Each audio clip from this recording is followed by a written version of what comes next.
की जय।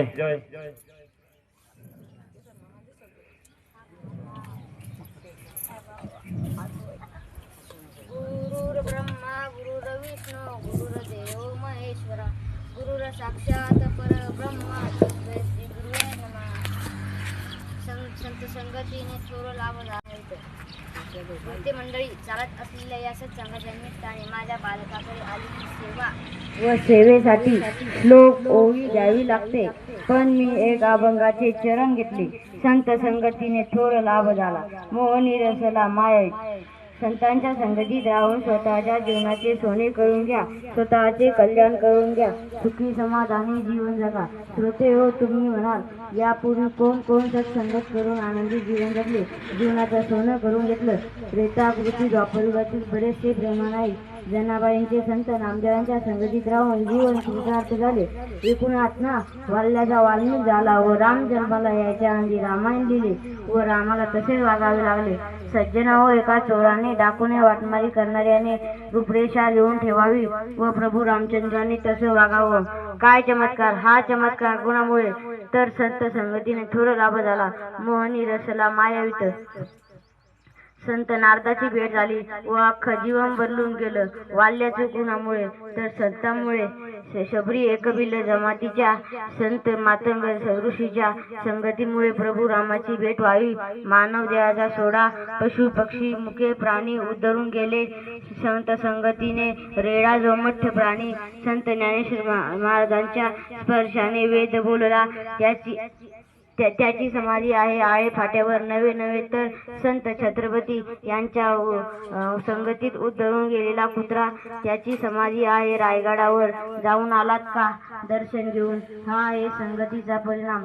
जे झालं ते आता गंगेला मिळालं। इथून पुढे सत्य बोला, स्वादिष्ट घासू, संस्कारी राहा व मग म्हणाल, संत संगतीने थोर लाभ झाला, मोहनी रसला मायावित। झालेली सेवा तुमच्या मायबापाच्या चरणी समर्पित करतो आणि पुनश्च एकदा वर्षापासून ज्यांनी अन्नदान केले त्यांचं मी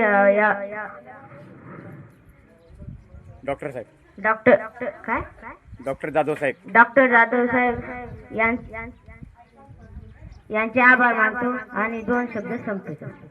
डॉक्टर समोर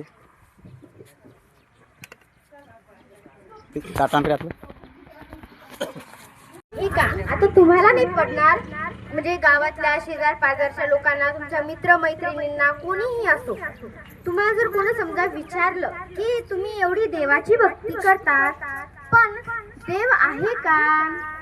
तर तुम्ही त्यांना सांगायचं की देव आहे, पण तो दिसत नसतो। पुष्पे गंधम तिले तैलम काष्ठेग्नि पयसे कृतम इक्षोगणम तथा देहे पश्चात्मानं विवेकतः। जसा फुलामध्ये गंध दिसत नाही, पण फुलामध्ये गंध आहे। त्यामुळे तिळामध्ये तेल दिसत नाही, पण तिळामध्ये तेल आहे। लाकडामध्ये अग्नी दिसत नाही, पण लाकडामध्ये अग्नी आहे। त्याच प्रकारे जगामध्ये देव दिसत नाही, पण जगामध्ये देव आहे, असं तुम्ही त्यांना सांगितलं पाहिजे। देव आहे, सगळीकडे आहे, जिथं तिथं देव आहे। विठ्ठल जय स्थळी भरला, रीता ठाव नाही उरला, आजी म्या दृष्टीने पाहिला, विठ्ठलची। ज्ञानोबराय आपल्याला सांगतात की देव जिकडे तिकडे आहे। जर कोणी विचारलं की देव मंदिरातच आहे का, तर त्यांना सांगायचं नाही, देव सगळीकडे आहे। हर एक वस्तूमध्ये, हर एक कणामध्ये देव आहे। विठ्ठल जय स्थळी भरला, जिकडे पहाव तिकडे देव आहे, हर एक कणामध्ये देव आहे। आता कोणी म्हणेल की, म्हणजे कोणाला प्रश्न पडू शकतो, आता तुम्ही देवावर विश्वास ठेवता म्हणून तुम्हाला नाही पडणार, पण दुसरं कोणाला प्रश्न पडू शकतो की देव सगळीकडे आहे, मग दिसत का नाही? तर बघा, आपली तेवढी योग्यता नाही की आपण देवाला जिकडे तिकडं पाहावं। देव नाही तर जिकडे तिकडे आहे देव, फक्त आपली योग्यता नाही।